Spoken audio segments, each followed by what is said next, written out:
Porn আসক্তি থেকে মুক্তির উপায়। প্রথমেই শনাক্ত করুন কখন এবং কী পরিবেশে আপনি পর্ন দেখেন। একা থাকলে, রাতে একা ঘুমোতে গেলে, কোনো কাজ না থাকলে। পর্ন আসক্তি থেকে বেরোতে চাইলে তাই আগামী কিছুদিন এই অবস্থাগুলো বদলে ফেলুন।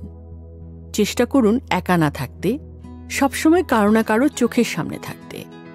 একা না ঘুমিয়ে এমন কারো সাথে ঘুমোতে যার নৈতিকতা ভালো বলে আপনি নিশ্চিত। আর সবসময় একটার পর একটা ভালো কাজ, গঠনমূলক কাজ নিয়ে ব্যস্ত থাকুন। সুস্থ বিনোদন বেছে নিন। বিনোদন হিসেবে এমন কিছুকে বেছে নিন যা থেকে আপনার কিছু উপকারও হবে। যেমন ওয়েব সিরিজ না দেখে তথ্যমূলক ডকুমেন্টারি দেখুন। সারাক্ষণ স্মার্টফোনে বুঁদ না থেকে বই পড়ুন বা প্রকৃতির মাঝে ভ্রমণ করুন।